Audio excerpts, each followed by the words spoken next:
एक छोटे से गांव में एक बूढ़ी स्त्री रहती थी। नाम था सुखिया, मगर गांव वाले उसे कृष्णाबाई कहते थे। क्यों? क्योंकि उसका जीवन श्री कृष्ण की भक्ति में ही डूबा हुआ था। वह कहती थी, मेरा जीवन तो बस कान्हा की माला में गूंथा हुआ है। एक छोटी सी झोपड़ी में उसका निवास था। दिन भर वह गांव के घर घर जाकर बर्तन मांजती, झाड़ू पोंछा करती और भोजन बनाती। जो मिलता उसी में संतुष्ट रहती। पर उसकी दिनचर्या में एक बात कभी नहीं बदलती थी। हर सुबह और शाम वह फूलों की माला बनाकर अपने कान्हा को पहनाती और घंटों उनसे बातें करती। गांव वाले उसे पागल समझते। कोई कहता बुढ़िया बहक गई है, तो कोई हंसता, कौन सा कान्हा सुनता है इसकी बातें। पर बाई को किसी की परवाह नहीं थी।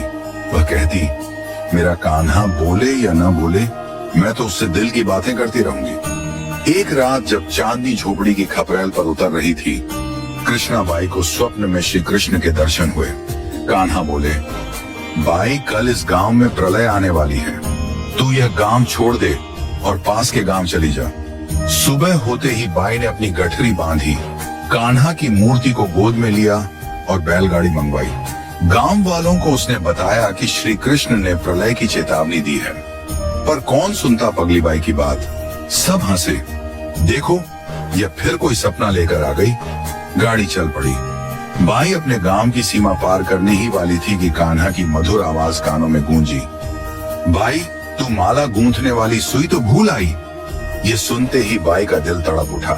हे नंदलाल, कैसे माला बनाऊंगी, ये तो मेरे प्रेम की डोरी है। बाई ने गाड़ी रुकवाई और बदहवास झोपड़ी की ओर भागी। लोग हंसते रहे। देखो, अब सुई लेने भाग रही है। पर बाई ने किसी की परवाह न की। झोपड़ी में जाकर उसने तिनकों में से वह सुई निकाली, वही सुई जिससे वह रोज माला बनाकर कान्हा को पहनाती थी। सुई लेकर जैसे ही वह वापस गाड़ी में बैठी, उसने गाड़ी वाले से कहा, अब चल, गांव की सीमा पार कर। गाड़ी जैसे ही सीमा पार करती है, अचानक धरती कांपने लगती है और देखते ही देखते पूरा गांव जलमग्न हो जाता है। झोपड़ियां, खेत, पेड़ सब जल समाधि में समा जाते हैं। गाड़ी वाला स्तब्ध था। उसकी आंखों से अश्रुधारा बह निकली। उसने कृष्णाबाई के चरण पकड़ लिए।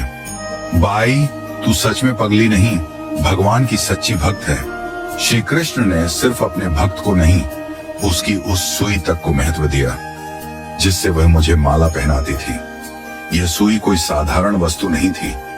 यह प्रेम की सुई थी, भक्ति की सुई, जो श्री कृष्ण के हृदय में उतरती थी। जैसे ही वह सुई गांव से बाहर आई, कृष्णाबाई का प्राण प्रिय गांव, जो अब श्रापित हो चुका था, विनाश की भेंट चढ़ गया। जब तक वह सुई गांव में थी, कान्हा की कृपा वहां थी। जैसे ही वह बाहर आई, श्राप का प्रभाव प्रकट हो गया। इसलिए संतों ने कहा है, भ्री बदरिया पाप की बरसन लगे अंगार, संत न होते जगत में जल जाता संसार।